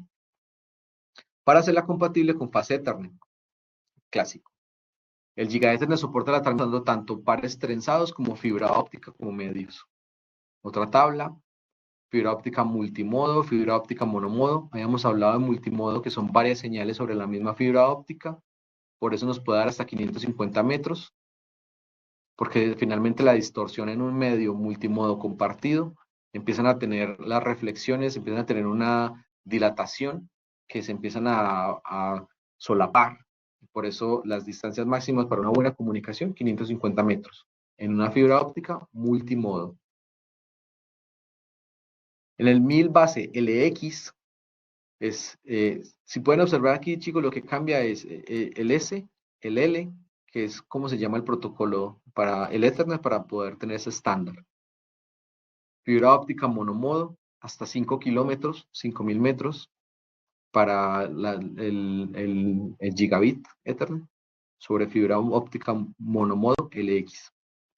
1000 bases CX, que es par trenzado, STP, que es el shield, el apantallado, hasta 25 metros de máxima de distancia del segmento. Mientras que el UTP de 1 giga te puede dar hasta 1000 metros, 1 kilómetro, longitud máxima del segmento. Bueno, este yo digo que tiene una errata. Este tiene que ser 100 metros todavía, del par trenzado UTP. Que hay una errata, chicos, ¿vale? 100 metros. Bueno. Actualmente se están usando nuevas versiones del protocolo para conseguir velocidades de hasta 10 gigas, usando par trenzados o fibra óptica como medios de transmisión. Aunque el Ethernet en cualquiera de sus versiones está muy asentado en los entornos corporativos, cada vez es más popular usar LAN inalámbricas, lo que habíamos dicho. Hay switches que pueden tener muchísimos puertos para hacer los dominios de colisión, pero las LAN inalámbricas es lo que toman hoy en día. En casa podemos ver el ejemplo más vivo de esto. Ya no utilizamos cables. El móvil, la tablet, la laptop, todo es conectividad inalámbrica. Sin embargo, inalámbrico todavía está utilizando 802, que es el estándar de LAN, en su versión 11 para redes Wi-Fi, para redes Wi-Fi.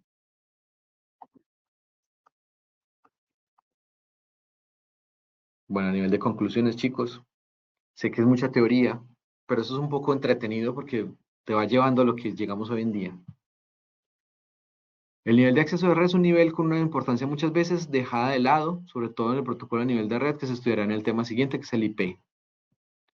Pierde relevancia. Esto es saber cómo funciona, saber que existe, saber que es una parte fundamental en la comunicación, pero no tiene tanto estudio porque finalmente se estandariza. Eso es un estándar para todas las comunicaciones. Es muy importante, pero ya esto funciona tan bien que no es tan súper importante tenerlo en cuenta como el IP. Conocer cómo funciona el subnivel MAC ayudará al alumno a comprender cómo se relaciona con IP, que es muy importante para la transmisión de datos. Esto es lo básico y lo fundamental. Si de este curso salimos sabiendo cómo funciona bien el IP, estamos ganados. Es el objetivo primordial. Recapitulación, los protocolos del nivel de enlace de datos van a separar y hacer transparentes los protocolos del nivel de red. Los medios físicos se van a utilizar para el envío de datos. Además, proporciona los medios necesarios para sobreponerse a las dificultades propias y utilizar un canal de comunicación compartido. El HDLC es el protocolo por excelencia del nivel de enlace, no tanto por ser el más utilizado, sino porque ha servido como base a posteriores desarrollos. La evolución de Ethernet viene de acá. Es el nivel de enlace por su utilización en redes LAN. Vale. Podemos tener las propuestas de ampliación. Bueno, esto, chicos. Bueno, bueno, tenemos bibliografía también para seguir ampliando esto. Muy bien. Ahora, chicos, lo que les decía, el por qué hemos estado al principio instalando lo de la máquina virtual y que la tenemos corriendo en este momento. A ver, dispositivos removables, sí. Antes de esto, dentro de la información que tenemos en la plataforma, vamos a verlo aquí. Este no lo necesitamos, pero este curso aquí sí, esto sí lo necesitamos. Los recursos, no, en los talleres de práctica y laboratorios. Aquí tenemos, tenemos un manual que se llama así tal cual, manual, está en PDF. Este manual que hemos subido, en un momento estaba intencionado para hacer práctica sobre Linux. Y es muy importante que lo tengan en cuenta porque Linux es el sistema operativo. No vamos a entrar a, esto no estamos basados, esta asignatura en hablar de Linux, pero sí que es fundamental porque las redes hoy en día, los servidores, en las comunicaciones, en los servicios, está Linux muy latente en los servidores, un servidor de HCP, un servidor web, un servidor de email, servidores FTP, TFTP. Los servicios hoy en día funcionan bastante bien y como Linux es gratuito, se puede montar sobre el sistema operativo Linux. Entonces, un ingeniero de redes, alguien que trabaje con redes, es fundamental que también conozca sobre Linux. Como les digo, no es el objetivo final de esta asignatura, pero tenemos también información para ello. Entonces, está este manual, que les decía, lo utilizamos para prácticas en algún momento. Vamos a tener dentro de este manual, tenemos un manejo básico de Linux, tenemos comandos, explicación de ese sistema de archivos, porque Linux finalmente está basado en sistemas de archivos. Los comandos más habituales, variables del entorno. Tenemos también más información avanzada sobre los procesos en Linux, entrada y salida, concatenación de procesos, que son lo que se llaman los pipes, ejecutar varios procesos al tiempo. Ejecución en segundo plano, comandos de búsqueda, que es el grep, gestión de procesos, señales, el usuario privilegiado, que ya lo hemos estado usando. Y hay una práctica aquí para hacer el uso de todo lo que se está viendo en la teoría. Esto, chicos, no lo vamos a ver todo, pero sí quiero que lo tengan en cuenta para su vida académica y también laboral más adelante. Es muy importante conocer estos comandos y cómo funciona Linux. Esa es la guía, ese es el guión. Ahora, vamos a ir entonces al Debian que hemos estado trabajando, instalando. ¿Quiénes seguimos por aquí? Vamos a ver por aquí quiénes seguimos.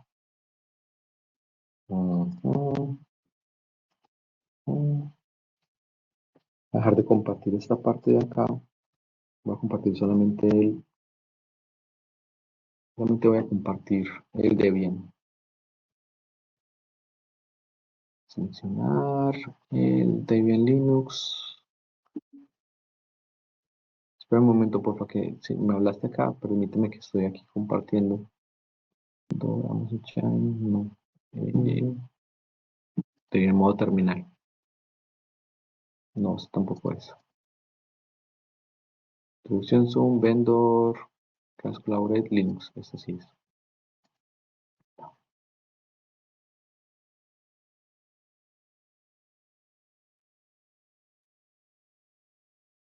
Sí, es Andrés, ¿no? Dices que no me escuchas, pero los demás chicos sí, ¿no? Yago, David.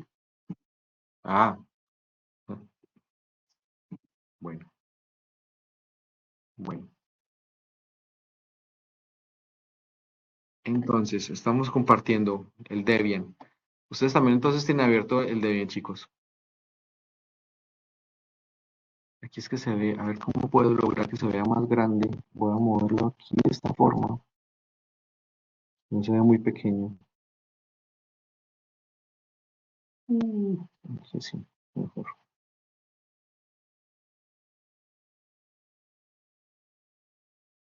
Jolines. Ahora.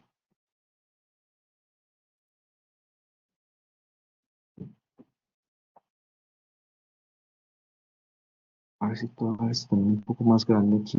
File, editar, ver. Ver. Bueno, de todas maneras vamos a irlo haciendo todos a la par. Bueno, chicos, vamos a la línea de comandos. Si les instaló ya el GUI, tendrían que reiniciar la máquina virtual. Es como decirle shutdown o reboot con ese comando y reiniciarían la máquina y ya deberían ver el GUI, el modo de gráficos. ¿Qué es importante acá? A ver, en la guía que damos de los comandos, hay unos comandos muy básicos que son los más importantes que vamos a manejar. Entonces, como les decía ahorita, Linux está basado a nivel de sistema de archivos. Entonces, todo lo de Linux van a ser archivos o carpetas. Hay comandos muy importantes como el pwd.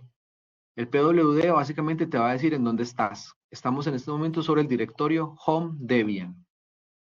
El directorio más importante. Eso lo digo en general, chicos, a lo mejor ya tienen algún bagaje en Linux, pero lo comento para los que no y que estamos todos alineados en esta información. El directorio más importante de Linux es el directorio raíz, que está representado con el slash.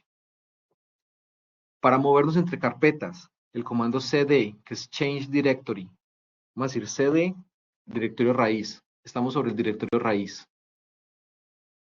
¿Vale? El comando ls, que es list. Este list nos va a dar una lista de todos los directorios o los folders que estamos en este momento en esta partición de Linux. Como estamos en la raíz, vamos a ver todo lo que funciona, los directorios más importantes del kernel, de Linux. Es como si estuviéramos en el C2 puntos de Windows. Para movernos, nuevamente, change directory. Bueno, hay una variante de este ls que es ls-a, que es dar información, perdón, ls-al. En este ls-al nos va a dar una información adicional que es los permisos que tenemos sobre los directorios. Entonces, como en este momento estamos en modo root, hay que saber que las carpetas, cuando tienen una D acá, es saber que eso es un directorio, o sea que tiene más hacia adentro, es un directorio raíz. Cuando vemos acá los permisos, R, WX, R de read, quiere decir que tiene permisos para leer, write para escribir y X para ejecutar. ¿Por qué se repiten? Porque tenemos el usuario, tenemos el grupo, que podemos crear permisos para grupo y permisos para el owner o para el dueño del archivo. Por eso tenemos 3 tipos de permisos allí. Bueno, para movernos entre directorios, cd, la raíz siempre va a ser la raíz o podemos avanzar sin necesidad de la raíz si por ejemplo queremos ver el etc, cd etc. Si nos fijamos, le damos ls, vamos a tener allí dentro de esta lista de los archivos, vamos a tener el etc, el etcétera. Pues damos cd, etc, sin necesidad de dar la raíz inicial, etc, cambiamos de directorio, volvemos a ver un listado de las carpetas que están allí. ¿Vale? ¿Qué quiero que veamos aquí? A ver, cd, ¿es network? No. ¿Es process? No, tampoco. A ver. Vamos a ver cómo está funcionando a nivel de configuración de red. Entonces, obviamente es network, cd, network, cd, network. Si damos el tab, el tabulador, él nos va a dar opciones. Si le damos 2 veces al tabulador, nos va a decir que hay una carpeta que se llama netconfig, hay otra que se llama network y otra que se llama networks. Entonces vamos a ir a network. Y volvemos a dar ls. Eso es dentro de... ¿En qué carpeta, Eduard? Vamos a devolvernos que es en networks, perdón, networks, cd networks. A ver.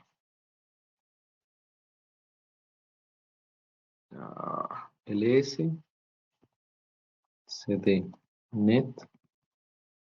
networks.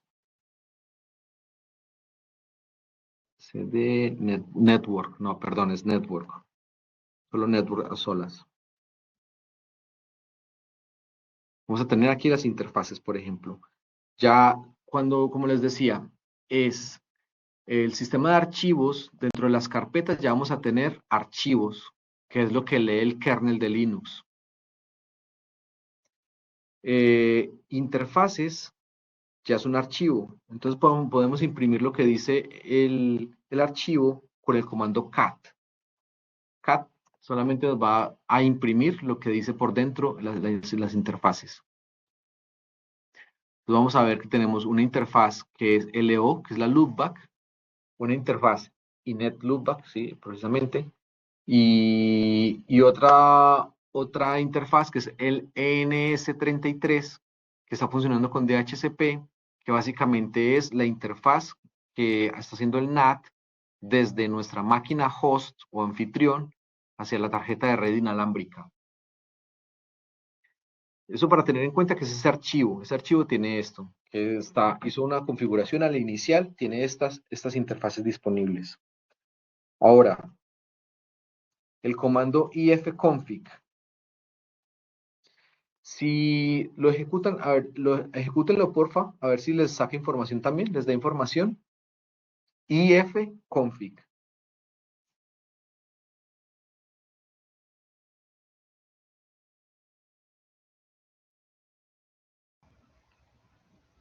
A mí me pone command not found. Sí, a mí igual. Vale. Entonces, claro, porque no está, yo también lo tuve que instalar. Vamos a hacer apt get install ifconfig. Apt get, a ver si solamente el get. A ver, permitidme. No, apt sí, debe ser install. A ver. apt-get, permítanme chicos, que es que la variante de Linux aquí en este momento, como es Debian 11, entonces varía el comando para instalarlo. ifconfig en Debian.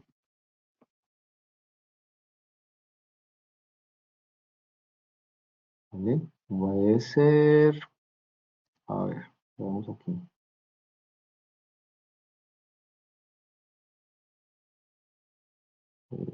Continuar. Vale, if. Aquí no lo veo. Entonces, chicos, por favor, ifconfig. Vale, instalación.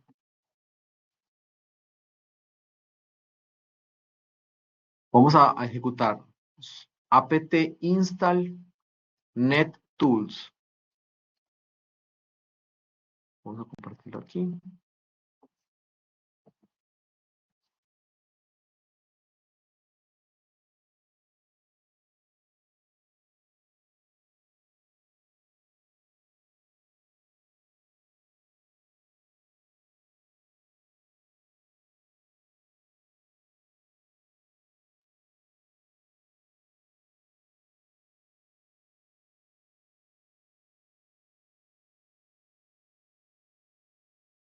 Lo repito, apt espacio install espacio net-tools.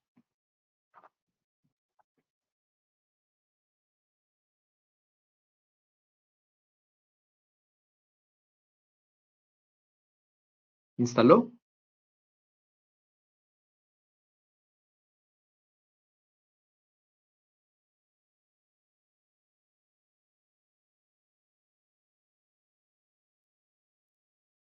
No, a mí no. ¿Qué te dice? Package tools is not available, but is referred to by another package. ¿Y qué otro paquete te pone? This may mean that the package is missing, has been obsolete, or is only available from another source. Vale, va a ser importante también que hagamos un apt upgrade. A ver, apt upgrade. Update, ¿no? apt upgrade. Linux, uno nuevamente instalado. Bueno, esto lo vamos a poder hacer. Sí, bueno, hagámoslo. Hagámoslo que sí. Para que de esta forma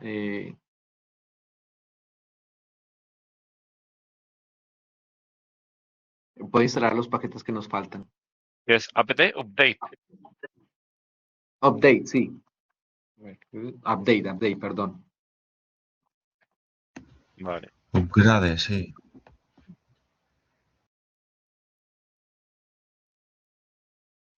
or package are update.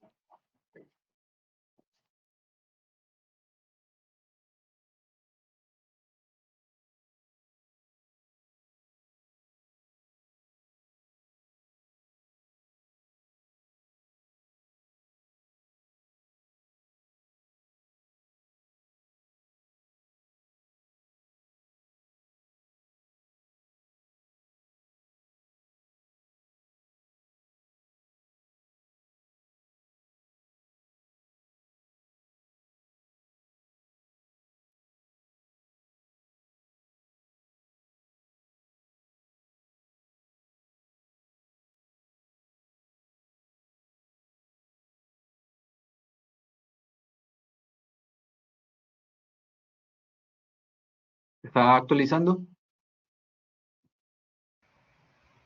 A mí sí. Vale.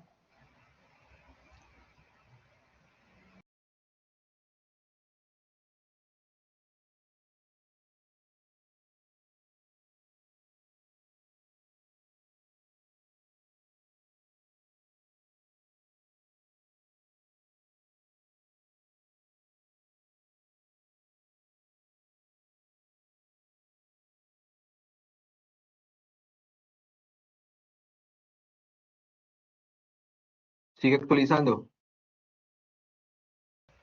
99% me dice. Vale. ¿Qué tal Ahora ya. va Yago? Vale. Vale, ahora dale el apt install NetTools. Era este el que me estaba instalando, creo. Ah, vale, mejor todavía. Entonces ahora sí puedes ver el ifconfig.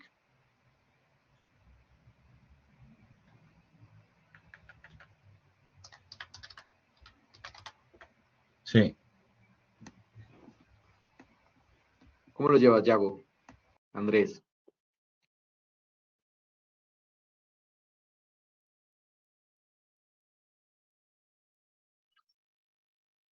Yo sigo igual. Debe ser que como tengo otro Debian, que tengo Ah, Debian 13, voy a buscar en claro. internet. Bueno, sí, básicamente podemos buscar en el Google que nos diga, a ver, y si no, el Debian 13 no funcionará con el ipconfig. Bueno, pensaría que no. Pero estás dentro de sudo, estás en el sudo su. Sí, sí, sí, sí. Vale, bueno, lo vemos aquí. Eso debe ser un caso específico, Yago, que claro, debe ser la versión. Entonces, una vez ya tenemos Nada, nada. instalado con el NetTools, ¿sí? Bueno, ¿qué quiero mostrarles aquí? Entonces, habíamos hablado que dentro del archivo del archivo que tenía las interfaces que habíamos impreso, tenemos la interfaz loopback y tenemos la interfaz NS33, que es el que está puenteado hacia nuestra red inalámbrica o cableada, si también la tenemos. Nos está dando ya detalles de la configuración actual que está corriendo sobre el kernel, sobre nuestro sistema operativo. Si podemos ampliar esto un poco.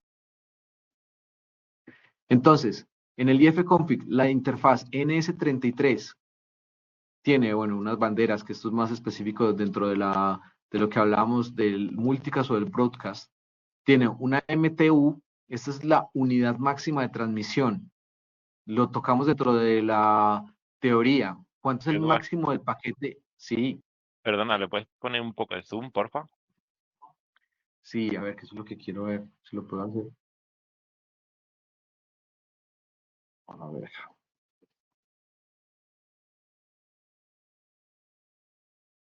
Ver. Full screen, tab, scroll, key, edit, zoom in, edit, zoom in, control más más. Bueno,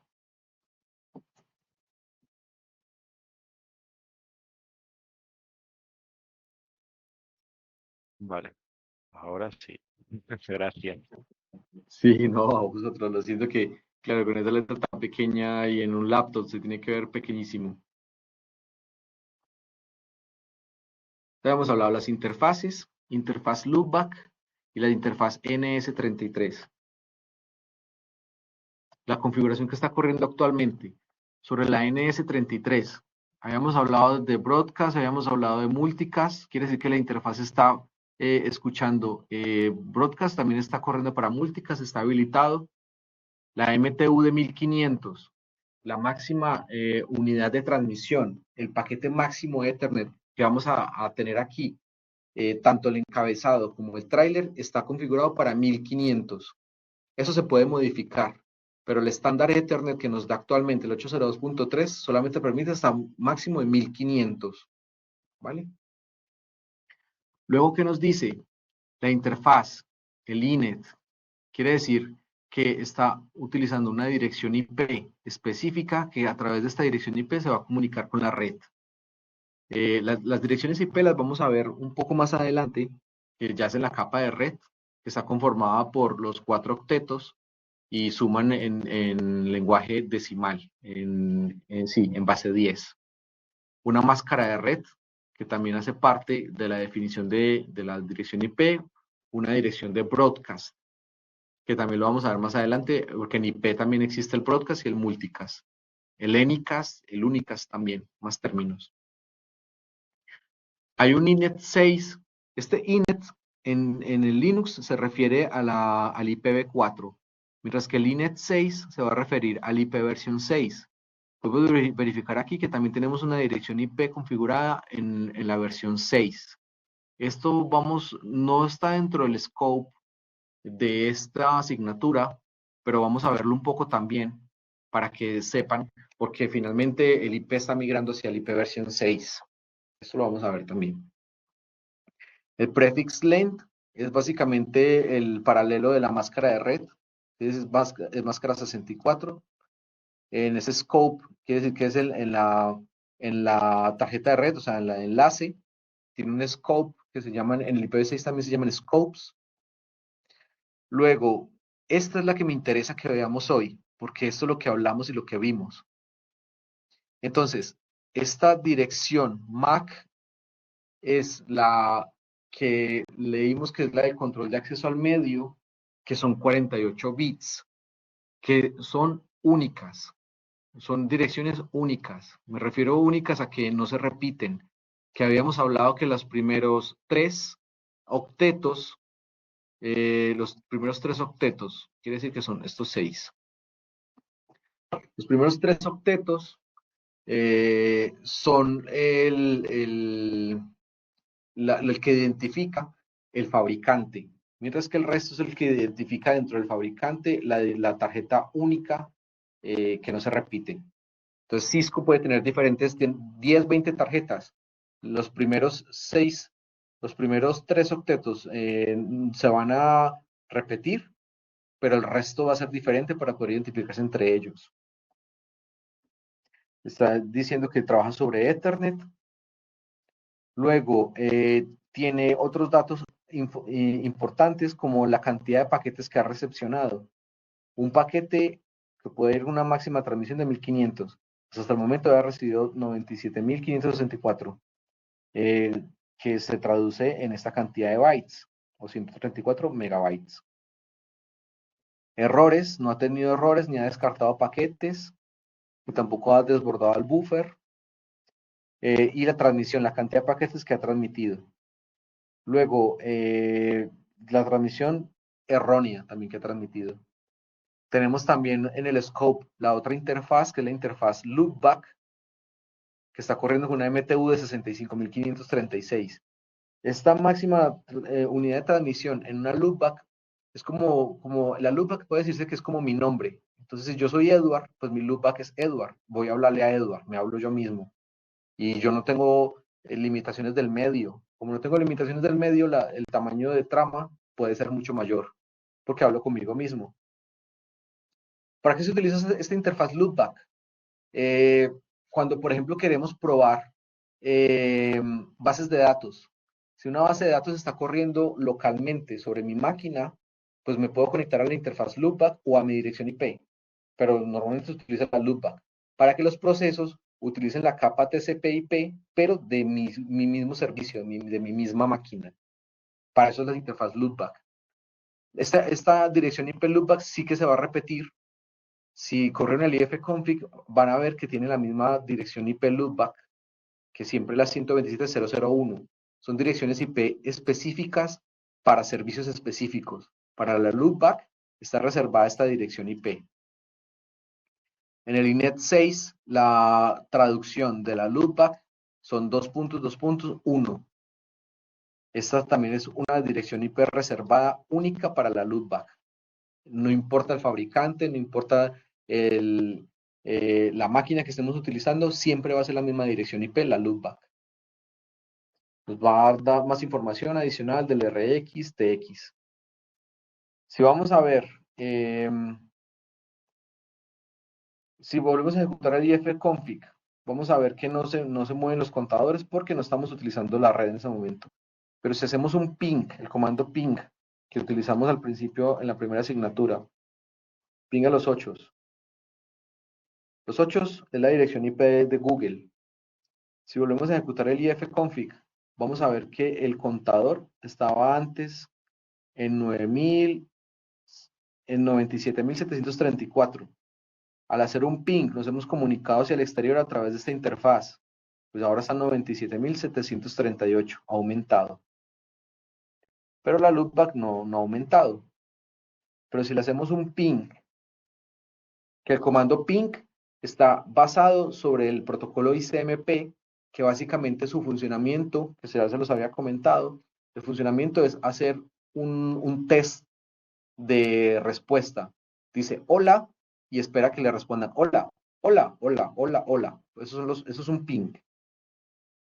Si hacemos un ping a la 127.0.0.1, debe respondernos porque es la interfaz local. Decíamos que anteriormente teníamos 14 paquetes recibidos y 14 transmitidos. Pues ahora si hacemos el ifconfig, vamos a ver que aumentó en el ping que hicimos 1, 2, 3 paquetes. Teníamos 17, ahora tenemos 20. ¿Vale? Ping, ¿qué más es importante? El comando ping, dentro de la guía que dimos de comandos, hay un comando que se llama man. Man es de manual. Si hacemos un manual del comando ping, nos va a dar toda la información de cómo utilizar el comando ping en Linux, en esta plataforma. Entonces nos va a decir que el ping, ¿qué es lo que hace? Que envía un echo request del ICMP a un host en la red. Tiene también sus variantes, entonces dice, se utiliza como "-c" para decir cuántos paquetes va a enviar, si tiene un flow label, si tiene intervalos, o sea, cada cuánto los envía, desde qué interfaz, en el caso de que tengamos una conexión inalámbrica, pero también una conexión cableada, va a tener dos interfaces por las cuales se va a comunicar. Entonces le decimos por cuál interfaz salir. Un preload, son ya más... Dime. Una pregunta, perdona, cuando hacemos un ping en Linux, ¿funciona igual que en Windows?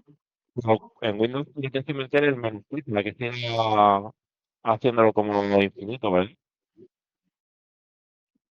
Perdón que se te escucha un poquito mal. Te entiendo que si en Windows también funciona el ping. En Windows, cuando yo lanzo un ping, por ejemplo, el ping 127.0.0.1 menos T, es lo mismo que haciendo ping el menos T. Claro, claro. A ver, lo que pasa es que si, por ejemplo, tú estás corriendo esta máquina virtual sobre Linux, estás en una virtualización. La máquina anfitrión, que es el Windows, también tiene una interfaz local que es la loopback, pero como sistema operativo Windows. Pero si estás corriendo una virtualización como este Linux dentro de Windows, la loopback que está corriendo es del kernel de Linux. Entonces son dos interfaces diferentes, la del Windows a la de Linux, porque está virtualizado. Mientras que la interfaz, la que estamos hablando de la SN33 que hemos visto acá en Linux, esa interfaz es una interfaz de Linux, pero que utiliza como comunicación exterior a través de la interfaz inalámbrica que utiliza también Windows. Entonces, la misma tarjeta de red inalámbrica que tú tienes en Windows, la va a utilizar también Linux. Pero como es una virtualización, crea un NAT, que más adelante también se podrá ver en redes, que es una traducción de dirección, y por eso la dirección que tú ves en Windows es diferente a la que tienes en Linux. ¿Vale? Entonces, si con eso más o menos queda claro. Sí. Ok, Vale. gracias. Nada. ¿Qué es importante acá que quiero que veamos antes de terminar la clase, chicos? Hay una opción que es la "-s", que es el tamaño del paquete. Como habíamos dicho, en el ifconfig hay un máximo tamaño de 1500. Si hacemos un ping, vamos a hacer una variante aquí del ping a los 8. "-c" para enviar solamente 2 paquetes. Decimos "-c count", solamente envía 2 paquetes y termina. Si le decimos "-5", va a enviar 5 paquetes y termina. Pero si le decimos "-c", lo que hemos dicho, menos 2, "-c", 2, pero además de eso le decimos "-c", "-s" de 1400, va a hacer que el tamaño del paquete sea de 1400. Vamos a hacerlo una variante con 1100. Con un tamaño de 1100, el paquete responde. En la limitante de mi red, a 1100 no pasaría nada. Si lo hacemos con 1350, siguen viendo 1350. Este 1350 es que llena el tráiler del ping con basura. Llena 1350 ese paquete de tamaño, los llena 1350 bits de basura, que no significan nada. Lo hacemos con 1380. Ya deja funcionar. ¿Por qué sucede esto? Porque en el camino que hay entre esta dirección de Google y mi dispositivo, tengo algún equipo que me está limitando a paquetes que sean menores a 1408. Estos 1380 la basura del tráiler, y la diferencia en estos 28 bits es el encabezado, la dirección MAC, el origen, el destino, el FCS, que es la comprobación del paquete. Habíamos dicho también que teníamos dentro de esa trama información adicional del encabezado que suma sus 28 bits adicionales. Podemos jugar con esto un poquito para saber cuál es el máximo que puede enviar. 1370, por ejemplo. Bueno, y vimos que sí. 1372. 1373. Ahí está el límite. Solamente permite un máximo hasta 1372 de basura o del tráiler, y el encabezado suma hasta 1400. ¿Esto por qué? Como les digo, en el camino de aquí desde mi equipo local, desde la virtualización, pasando por la máquina anfitriona, por el switch local, el router inalámbrico, hasta Google, alguno de ese camino no permite más de 1400 de tamaño del paquete. Eso hace que se descarten los paquetes. Entonces, chicos, con esto terminamos la clase de hoy. Es para que juguemos un poquito con los comandos aquí en el Debian, en Linux. Tienen el manual y vimos implementado esta teoría que vimos del Ethernet con el ifconfig, tanto las direcciones MAC como los tamaños de trama. Así que nada, chicos, esto por hoy. ¿Dudas, porfa? Perfecto. Muchas gracias, Eduardo. Bueno, lo siento que se me fue un poquito larga la clase y no di ni descanso ni nada, pero bueno, está muy emocionante la clase de hoy. Nada, muy bien, muy bien, muy bien. Está bien, gracias. Bueno, chicos, muchas gracias. Muy buenas Adiós. noches. Igual. Venga, hasta luego.